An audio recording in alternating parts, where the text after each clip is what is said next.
At 5:14 a.m., the Texas Secretary of State was arrested in his office. Not at a border crossing, inside state power. The operation would include American troops and intelligence officers on the ground striking drug labs and cartel leaders south of the border.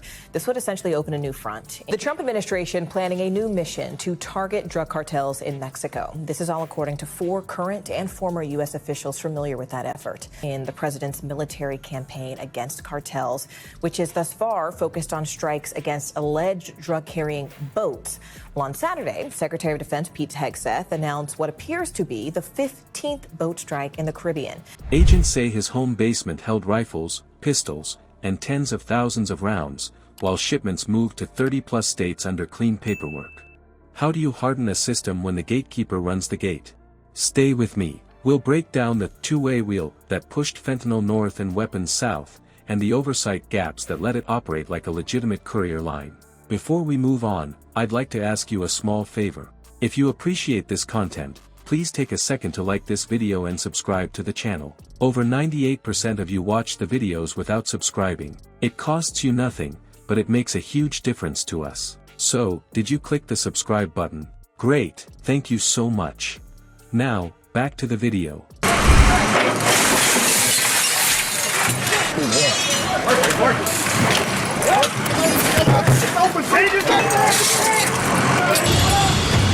Police! A little farther, bro. A little more.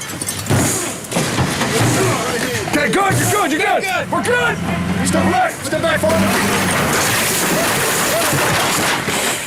We're up.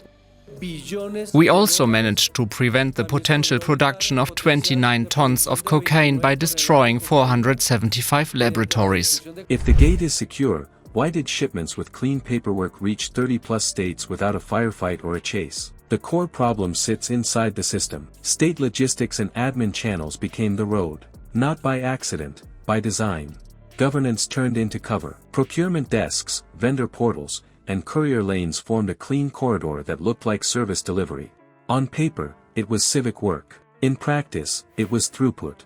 People expect raids at bridges and arroyos. Instead, the lanes were inside warehouses and courthouses, wrapped in interdepartmental codes that grant priority movement. When a truck gets slotted as essential routing, it doesn't idle, it doesn't wait, it clears. The badge is a pass. The seal is a pass. The expectation of trust does the rest. At 5:14 a.m., the office arrest exposed the pivot. Colombia's Navy has seized more than 1,400 tons of narcotics in a multinational operation after uncovering a new cross-Pacific trafficking route. The haul includes cocaine, marijuana and methamphetamine. The international operation to catch the traffickers included the United States, Spain and 60 other countries. Among the seized vessels used by the drug traffickers were 6 semi-submersibles intercepted in the Pacific Ocean. The vessels were carrying 5 tons of cocaine destined for the Australian black market. These seizures have impacted the finances of transnational crime organizations, preventing them from receiving $8.4 trillion. Lawful power sat at a desk while a parallel network wrote official processes. No chase scenes. No roadblocks.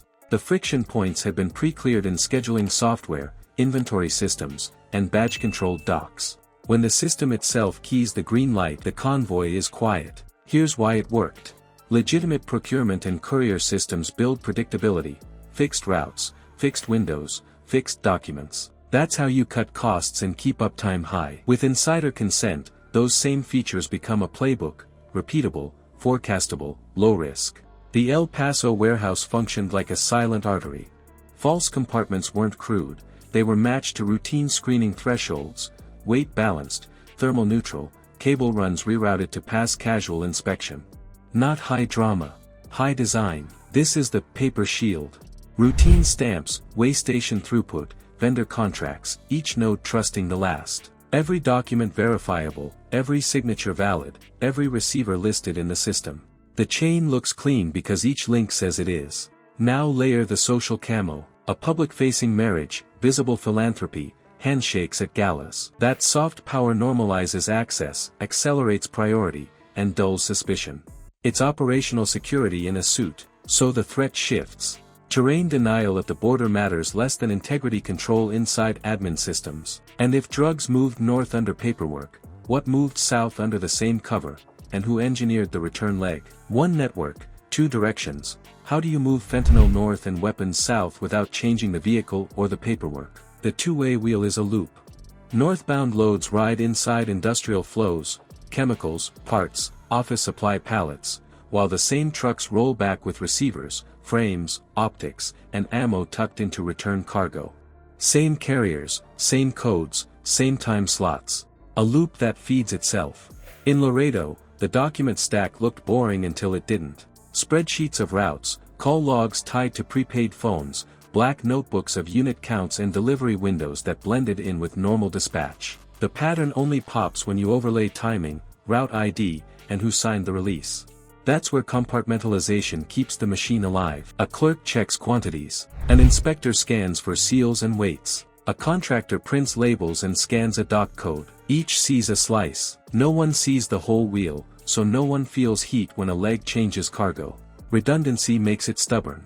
Flag one route, and a sister lane absorbs the load. Rotate an approver, and a second signature authority stands in. Mirror depots, backup carriers, parallel codes, failover by design, resistant to human friction. Then the basement cache photo lands. Rifles lined by caliber, pistols racked, ammo stacked in tight bricks. That snapshot mirrors a southbound supply line, the return flow you'd expect if the loop runs long enough without hard stops. Standard screening gaps help it pass. False walls tied into factory shelves. Weight balanced with sand fill and dead loads to keep axle tonnage within norms. Paperwork that matches declared cargo so a quick glance, or an imaging pass set to the wrong density, shows nothing odd. Tune the parameters, and the ghost vanishes. So what forces friction without crushing real commerce? You seed the loop with checks that break predictability. Randomized chain of custody audits. Cross-agency data fusion on route patterns. Independent verification on every priority code. No rubber stamps. Because if a loop like this runs once, it can run again. The fix isn't a raid. It's a posture that treats every trusted lane as a potential breach until it proves otherwise. Border lines are geometry. Integrity is armor. When paperwork becomes the shield, only oversight pierces it. You harden the lane by breaking routine and forcing light into trusted nodes. That's the operational truth. Now it's your move. Demand controls where you live, who issues transport codes, how audits run, who verifies priority movement. No rubber stamps. Comment the one safeguard you would implement first. If you want to understand the tactical mindset that wins these battles, subscribe now. Subscribe and join a community that treats logistics as a battle space and accountability as a force multiplier. Your input shapes the next target set. Your voice adds friction.